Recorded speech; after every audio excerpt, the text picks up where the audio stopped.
Jean-Paul Sartre has named his autobiography Words.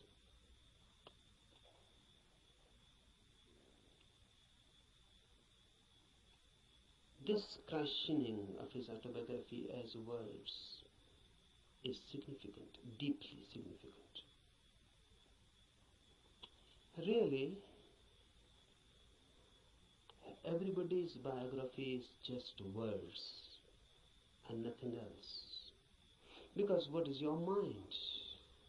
Words and words and words.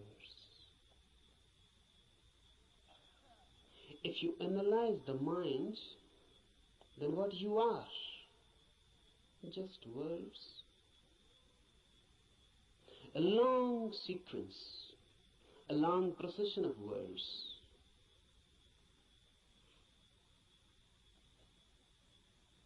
This is everybody's autobiography. But if you are nothing but words, then you are not. Then you are yet unborn. Then you are yet to exist authentically. Because words are just words, sounds. They mean something, but basically they are meaningless. The meaning is given to them. And mind is just a mechanism, a natural computer. It goes on feeding on words, then creating more words out of them. Then you go on associating those words.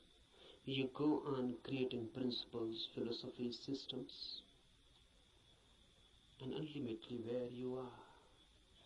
Truth is not a byproduct of a long process of words. Truth is not a word at all. Truth is out of words. Truth is beyond words, or below words. Truth is experience, not words. Old Lao Tse has said, the truth cannot be said. Because when you say something, language has to be used. Words have to be used. And truth is not a word. So when you say it, you miss it. The moment you say it, you have missed it. It cannot be said. It can only be experienced.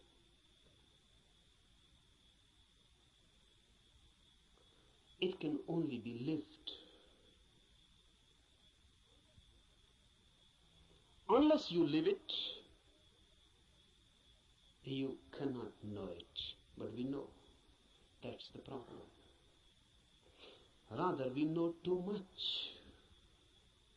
We know more than enough. What's our knowledge? Words accumulated.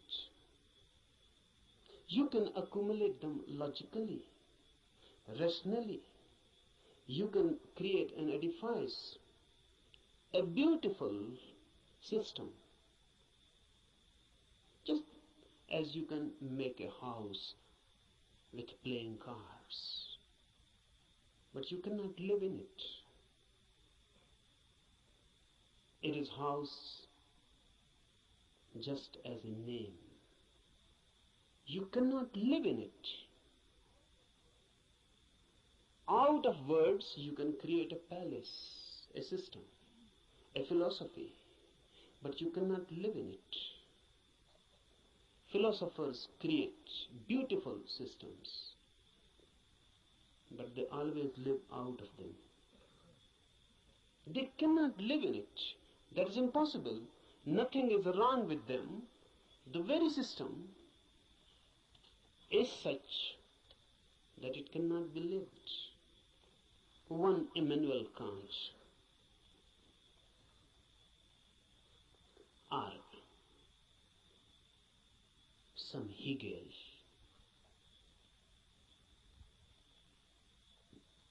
they create out of words principles, hypotheses. They go on explaining the whole universe, but they themselves remain unexplained. They can explain the whole cosmos. They can say how the world was created. They can say what is the destiny. And look in them, dig deep, and you find a very miserable man, just as unhappy as anyone, as in hell as anyone.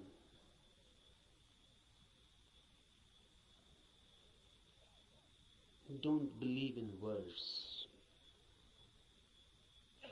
They are the greatest deception created by humanity. And word has become our world. We live in it, we eat it, we ride on it. The word beats in our hearts and the word circulates in our blood. We are just a collection, a big collection of words. Mind is very miser about words. It goes on accumulating. But remember, word is never the reality. I can use the word love. But love, the word, is not love, the experience. I can go on repeating love, love, love, and I can create a sort of auto-hypnosis, and I can believe that I know love because I know the word. To know the word is easy. To know love is difficult. Not only difficult, but impossible. Impossible not because the experience is impossible. Impossible because you are incurable. Because love can come only to you when you are not. And that is the path of everything that is great, deep, love, truth, God. They come only when you are not. Your non-being becomes the passage. Someone was asking Mozart. Mozart was one of the greatest magicians of the world. Rare, unique. Someone asked him, which music you like most? And Mozart is reported to have replied, no music, sir. No music I like most.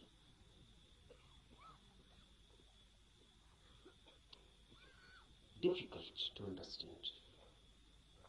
Difficult to penetrate in. But very significant. The reply is just unique, unexpected, and from a musician. He says no music is the best. Have you ever heard the music which Mozart calls no music? You have heard sounds. And if sounds can be put in a system, in a rhythm, it becomes music. Music means rhythmic sounds. But sounds. If they are unrhythmic, it becomes noise. If they are rhythmic, it becomes music. But what is no music? No music means no sounds, silence. Silence has a music of its own, but you cannot hear it as you are. You are filled with words, so you can understand sounds. You are filled with noise, that's why music has so much appeal. You are so much filled with noise, crowdy noise, mad noise, that when someone creates music outside, you forget your noise inside. You are magnetized by the music outside. You forget yourself. You become concentrated in the music outside. That's why music is loved so much. Music is a hypnosis created by sounds, rhythms, technique. Unless your inner noise ceases, unless your inner constant talk, chattering ceases, you cannot hear no music. This Upanishad is concerned with no music. No music means meditation. The state of mind when there is no noise within, then suddenly you become aware of a silence without. When you are silent, the whole universe becomes suddenly silent. When the whole universe is suddenly silent, for the first time you are authentically existent. For the first time you have being. For the first time you know who you are.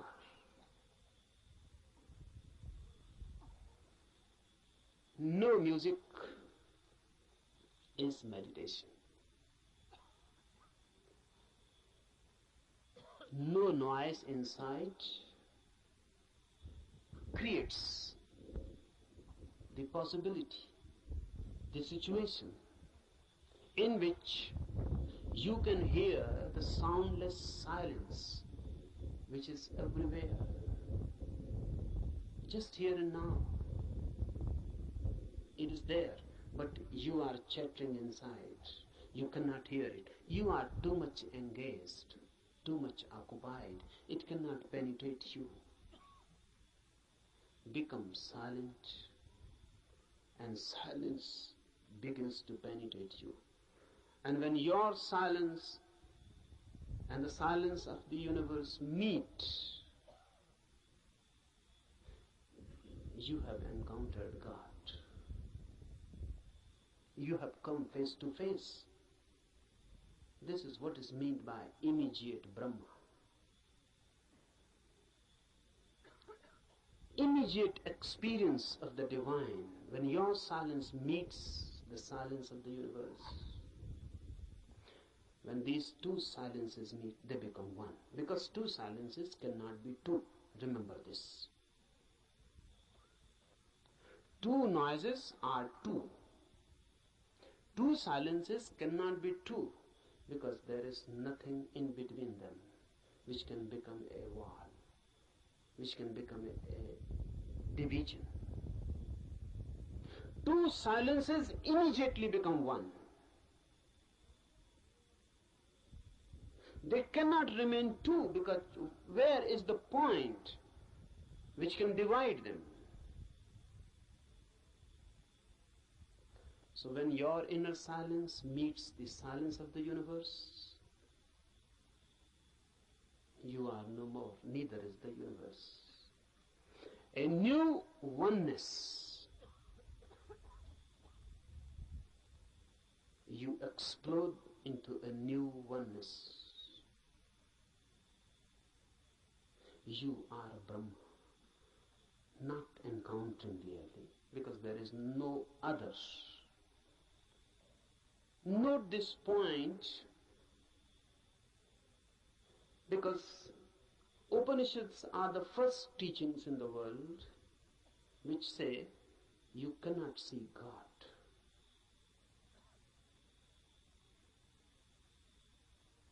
All the religions go on talking about seeing God. Upanishads are the first teachings, the oldest, which say you cannot see God,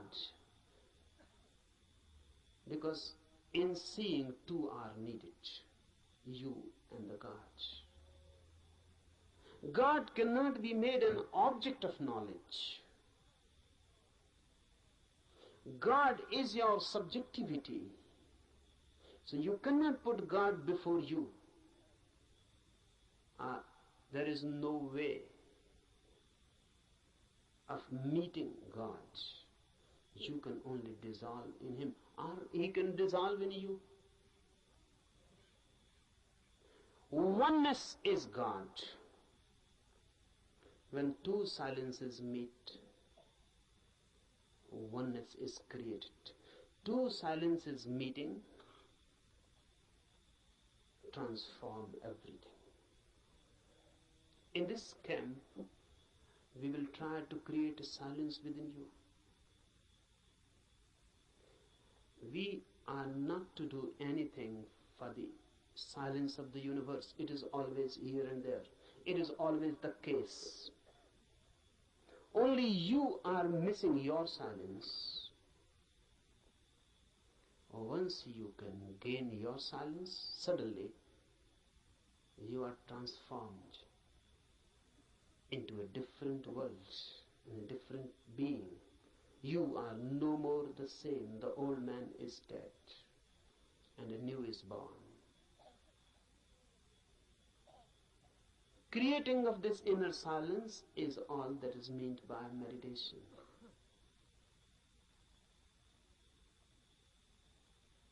Remember this. We are not interested in teachings.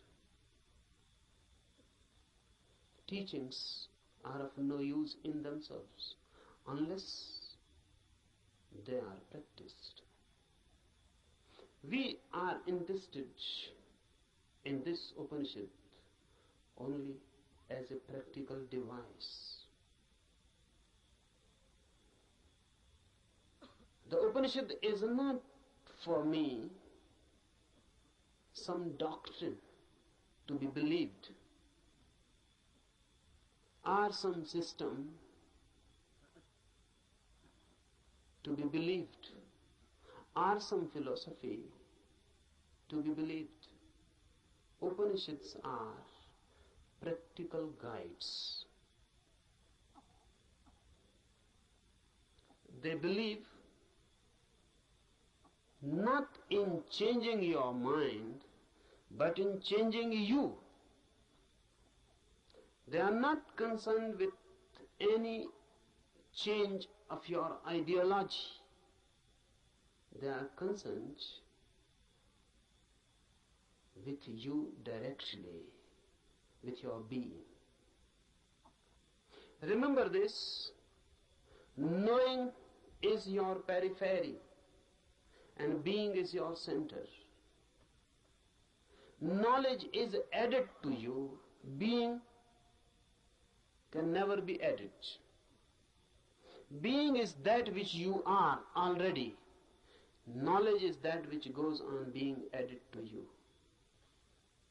And it happens, unfortunately, it happens for many, that their being becomes just more and more burdened with their knowledge. Knowledge is going to be piled up on you by the society, by culture, by everything. Knowledge is utilitarian. It is needed.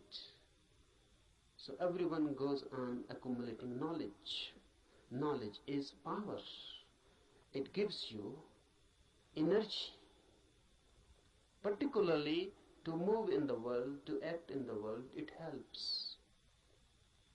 It is instrumental. But If you become too much identified with this knowledge, you forget that you are more than what you know. Then you forget that you are pillar to your knowledge. Then you forget that your foundational being is not your knowing. What you know is just your memory. How to penetrate this knowing and to reach the innermost center which you are. Silence, no music, non-chattering, no inner talk. But how to do it? It is difficult.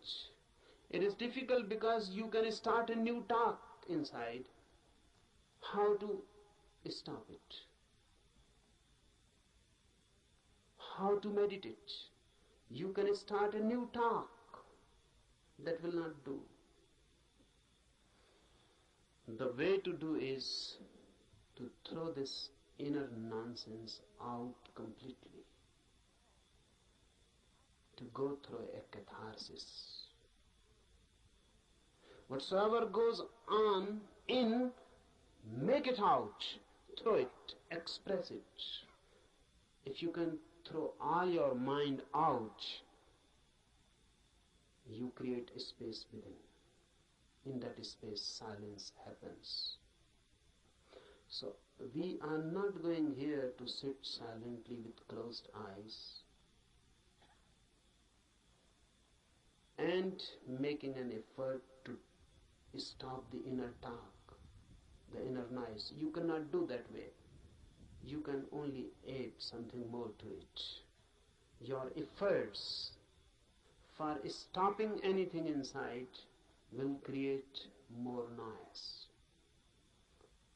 So here we will be concerned with the technique of expression, not suppression. We will be throwing the mind out. Throw it out completely. Throw it out so much that inside no mind happens. Even for a single moment you can find inside there is no mind, no talk, no words. You have tasted something of the beyond. Immediately, you are in tune with the infinite. This we are going to do. This is not a camp for teaching anything. I'm not going to teach you something. I'm going to help you to grow into something, to be something different. Cooperate with me, because unless you cooperate, nothing can be done. This cooperation is not only needed from you, you must ask, you must request, you must invite and pray, so that all the forces of the world, all the forces of the universe cooperate with you. That's why this Upanishad, Adhyatam Upanishad, starts with a prayer. This prayer is beautiful. Om, let the sun be beneficent for us, and Varun, and Aryama, and Indra, Brihaspati, and all be beneficent for us. Let Vishnu be beneficent for us. Salutations to that Supreme, O air, salutations unto you, for you are immediate Brahma, the Absolute, the Supreme. I shall call thee alone the immediate Brahma. I shall also call thee Ritha and Satya, the law and the reality. Let them protect me. Let them protect the Acharya, the teacher. Om Shanti, Shanti, Shanti. With prayer we start. Why? Because man alone is helpless. Man alone cannot do anything. Because man alone is nothing. Man is just a meeting point of million and million forces.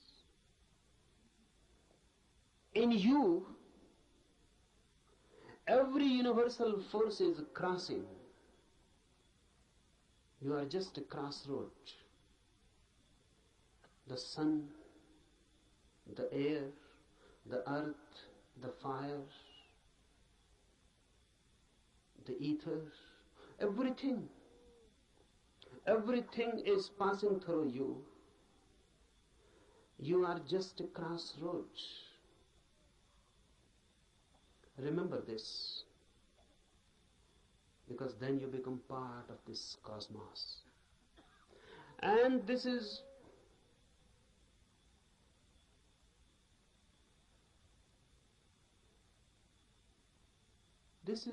very significant to remember, because the modern mind thinks itself to be isolated, not in tune with the universe, but in conflict, in a struggle. The Western attitude has always been of a struggle, conflict. And now the Western mind has become the universal mind. Now there exists no such thing as Eastern mind. This Upanishad belongs to the Eastern mind. It existed once. It is totally different. Western attitude is of fighting with the universe, of conquering. How to conquer nature? How to conquer natural forces? This makes man alienated. Man becomes a stranger in this universe. A conqueror is bound to be violent. A conqueror is bound to be in conflict. And ultimately a conqueror is bound to find himself isolated, alone. Eastern mind is totally different. The very approach is not a fight, but of deep resonance. Universe and I are not two. I am part of it, just a wave in the great ocean. I belong to it, and it belongs to me. There is a belonging. I am not a stranger in this world. I am not forced on this world. I am not an enemy, and the world is not inimical towards me. I am part of it, and not a mechanical part, but an organic part. Just like my eyes are my organic part, my hands are my organic part. I touch through my hands, I see through my eyes. My seeing has become my eyes, and my touching has become my hand. The universe has become man in you. The universe has become a particular individual in you. You are not different from it. You are just a wave. And the universe is flowering through you. This is Eastern way of looking at the world. man in tune. That's why prayer is a bridge. It makes you feel again at home. Even the sun is not so far away.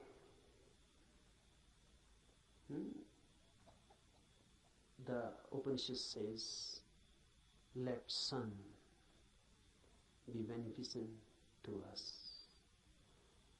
Let everything be beneficent to us. Let everything be a blessing to us and a help. Why? Because truth is not yours or mine. Truth means the center of this universe. And if you are in conflict with the universal forces, you can never reach it. Only in a deep friendship, deep intimacy, the universe opens its doors for you. So prayer is just creating a forgotten intimacy. Look at it in this way. A child is born. The moment a child is born, he is separated from his mother. Before birth, in the womb, he was one. With the mother, one. There was no separation. The child and the mother were one.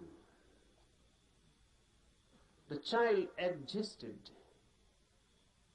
within the mother as part, organic part. Because even the child was not breathing. The mother was breathing and the child was alive through mother's breath. The child's heart was not beating. The mother's heart was beating and the child was alive through mother's heart. The child was not eating. The child was not doing anything. The child was just part and parcel of the mother. Then the child is born and separated. Then the child grows as individual. Away and away the child goes from the mother. The same happens with human consciousness. Before consciousness is born, you are one with the universe. In deep sleep, you again fall into that oneness. When there is no dreaming and no thought, there is no mind. And when there is no mind, there is no ego. In deep sleep, you are no more. Because your mind is no more. Who you are in your deep sleep, can you say? What is your name? When you are deep, dreamlessly asleep, who are you? What is your name? There is no name. Because if there is name, you are not deep asleep. The name is just a surface thing. Who are you, a Hindu or a Mohammedan? A Christian, Catholic or Protestant? Who are you? Educated, uneducated? Poor or rich? A beggar or a king? Who are you? Man, woman, young or old? In deep sleep, you are none. Still you are. We cannot say that you are. Absolutely not. You are. But you are not that which you are when awake. While dreaming, while awake, you are a mind. While deep asleep, you are a no mind. The mind is lost, dissolved, but the being is. Deep prayer gives you this feeling of no mind, of deep oneness, as if the whole universe has become a womb. You have become just a child in the womb of your mother. The whole universe has become motherly. No conflict, just prayer. Just a feeling and a trust.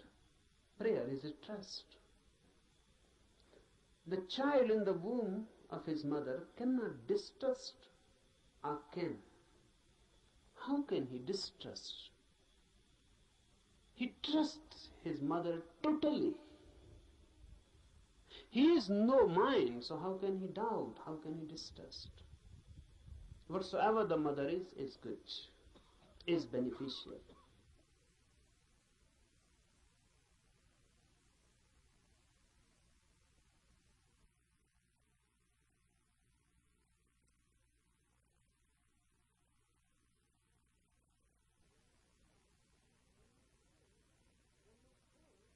When you pray, you are throwing yourself back into a motherly universe.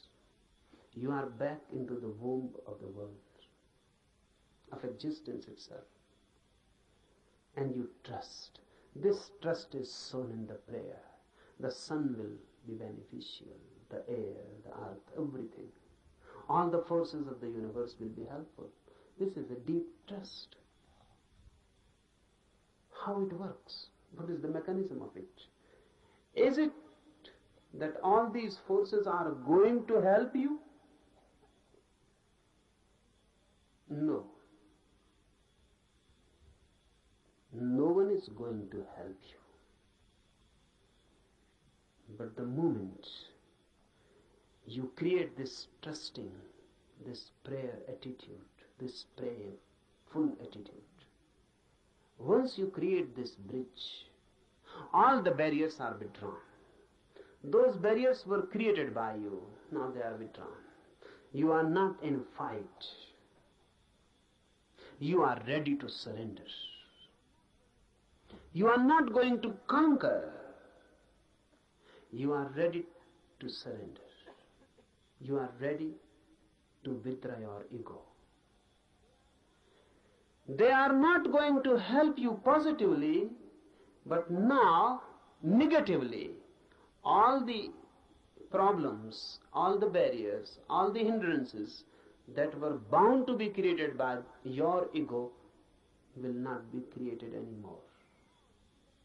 Now you will not be your enemy. Understand this deeply. These forces, once taken as deeply related with you, intimate, friendly, homely, and the whole universe taken as a home, a motherly womb, then your fighting attitude dissolves. Then your conflicting mind dissolves. Then your violence, then your ego, the effort to be constantly this or that, the very beginning dissolves. And if you have no ego and a prayerful mind, suddenly, with full awakening, you fall into deep sleep. This is the mystery. Suddenly, with full awareness, you fall into deep sleep. That's why Upanishad has constantly declared that samadhi, the ultimate ecstasy which is achieved by meditation, is just like deep sleep with one difference. And that difference is awareness. In deep sleep, you are unaware, unconscious. In samadhi, in ecstasy, you are conscious, aware. But the phenomena is the same. In deep sleep, you become part of the cosmos. In samadhi, ecstasy, you become part of the cosmos. In sleep, you are unconscious. What is happening? In samadhi, you are fully conscious. And once you can become consciously a part of this universe, you have achieved the goal. So from tomorrow morning, we will try to re-enter the womb of the universe by dissolving ourselves, by throwing away the main disease of human mind, the ego, by surrendering, by being receptive. We are not going to conquer the truth. Rather, on the contrary, we are going to allow the truth to conquer us.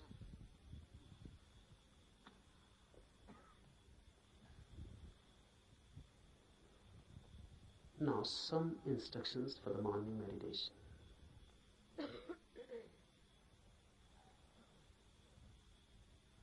First, don't be serious at all. For this whole camp, don't be serious at all. I consider seriousness to be a fatal disease.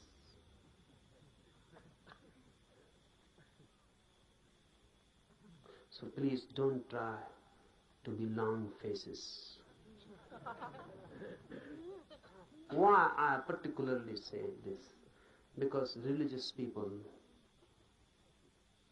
are usually trying to be that. Don't be serious. Be more and more laughing, enjoying like small children. Because before the divine force, we are small children. So don't be serious. You cannot approach that divine force with a serious, sad face. That is a barrier. Laugh and dance and enjoy like small children, and you can enter the temple very easily. The doors are always open for the children. Be children-like. Jesus is reported to have said that only those who are like children will enter the kingdom of God. And look what Christians have done. They have created a very serious, sad religion. Jesus on the cross, a weeping religion, crying. Christians say Jesus never laughed. This is unbelievable. Because the man who said only those who are like children will enter the kingdom of God cannot be believed that he never laughed.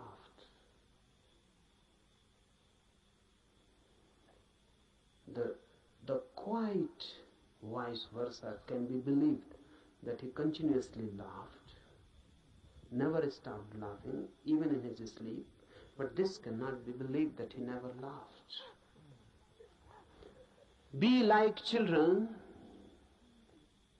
forget your ages, your experience, your knowledge, throw them all, wholesale. Don't try by and by. Throw them, because unnecessary time is wasted. Just throw them, forget them. You may be someone, everyone is someone. If not in other size, in his eyes, everyone is someone. You must be someone. Here be nobody. Forget. Leave outside the campus ground your identities. You may be a doctor, you may be a professor. Leave all these diseases outside. You may be a rich man, you may be a politician. There are thousands and thousands types of diseases. Please leave them outside. Here come like small children. Then something is possible. Otherwise, nothing. So first thing, be completely non-serious. Second thing, for all these 8 days, laugh as much as you can. Why? Because You don't know the mechanism of the mind. Suppressed energies can be thrown out in many ways. Laughter is the easiest. Any energy, try it. Someone has abused you, you feel anger coming in, immediately laugh. And the same energy which was going to be anger will become laughter. You are sad, something has happened. The moment you remember you are sad, immediately laugh. Don't wait someone to help you. Laugh. And suddenly you will feel the change, the same energy which was going to take a shape, sad shape, is transformed into laughter. It has been released. So laughter I give you as a technique of release. And don't try to be miser about it.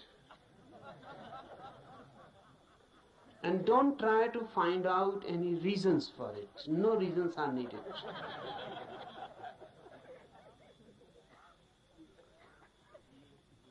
Take it as a help for meditation.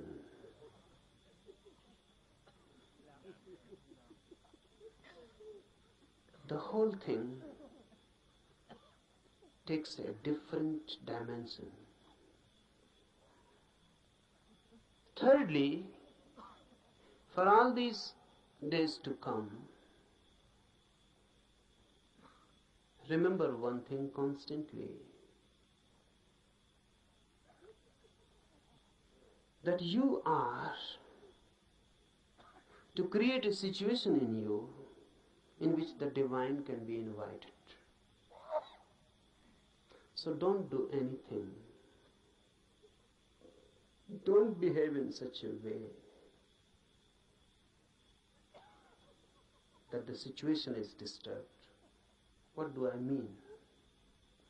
Be more graceful. Be more loving. Be more compassionate. So that you can create a situation in which the divine can become a guest, be a host. Just think of it. The divine coming to you as a guest. What you will do? How you will behave? How you will clean your house? How you will celebrate? How you will create a space in your house. Constantly for all these 8 days, remember this, that you are going to be a host to the divine. So behave. Always thinking of that. Remember, your laughter can become many things. It can be violent. It can be angry. It can be insulting to someone. Then you are not behaving like a host. Your laughter must become a grace. It must not be insulting to anybody. It must not be insulting, disturbing. It must not create something which can become a barrier. So do whatsoever you like, but constantly remember that in these 8 days, any moment the divine can enter in you.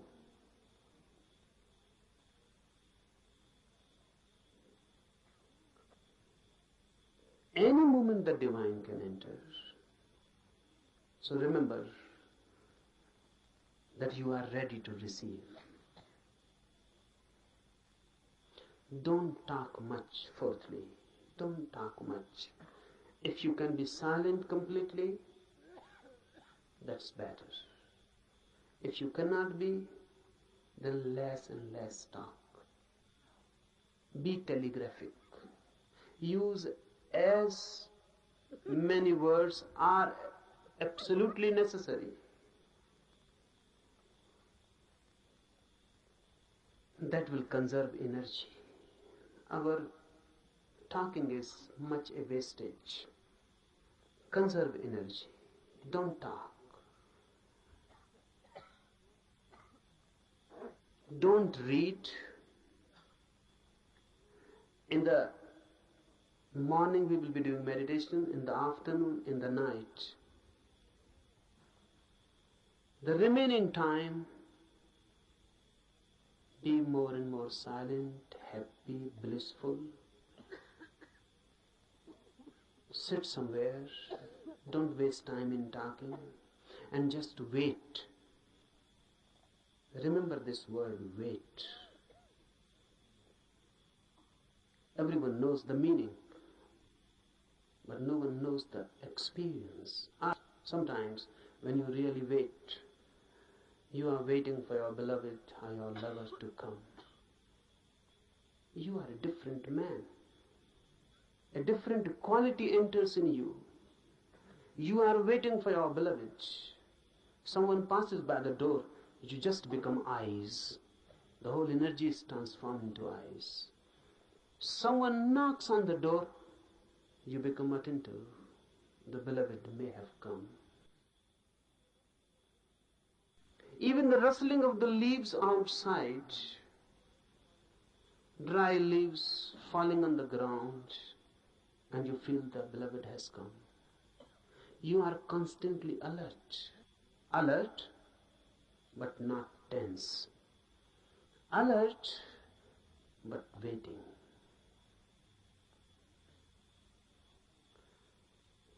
For all these 8 days, wait. Do meditations, be happy, and wait. Don't be impatient. That's what I mean. Be alert and not tense. Don't be impatient. You cannot force the guest to come. You can only invite and wait. So give the invitation and wait.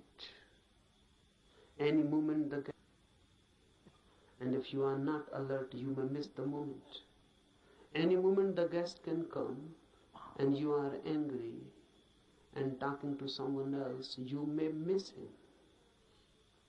Any moment the phenomena is possible, but if you are not there, you may miss for lives. No one can say when the next moment of such opportunity will come. Wait. And lastly, meditation needs you in your totality. Nothing less will.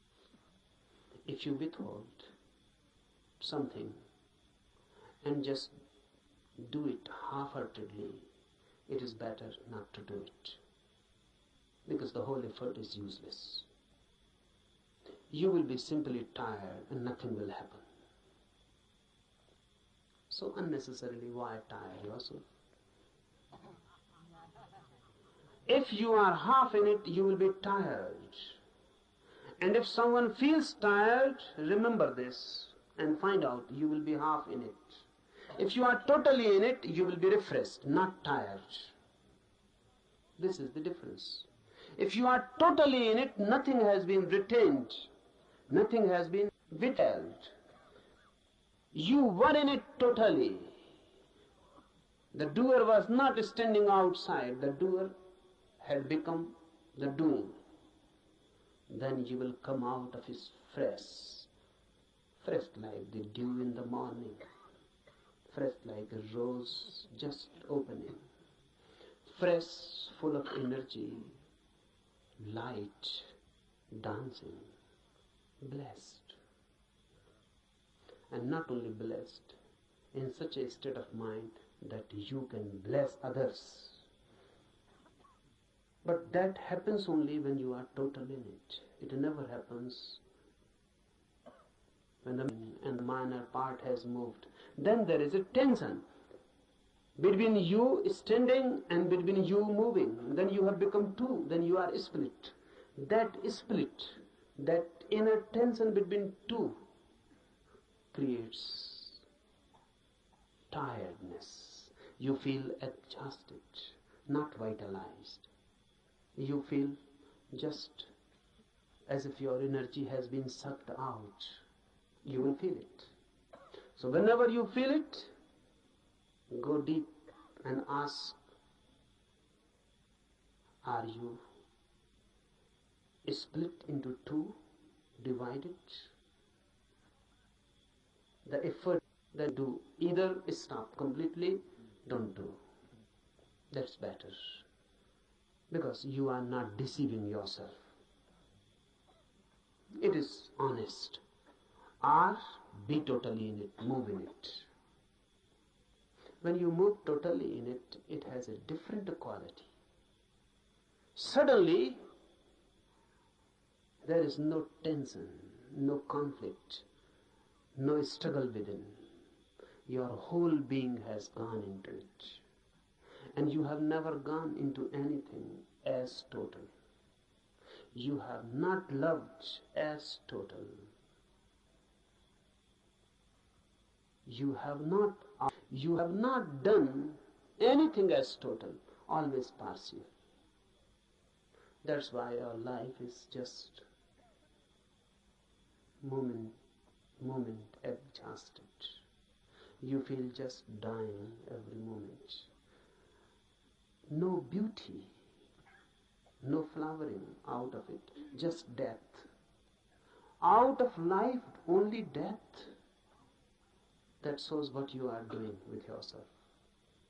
Otherwise, life is every day, every moment a new flowering. Every day a new achievement. Every day a new height and a new depth. And if you can go on, moment to moment, moving totally in your life, death becomes itself the deepest experience of life. There is no death then.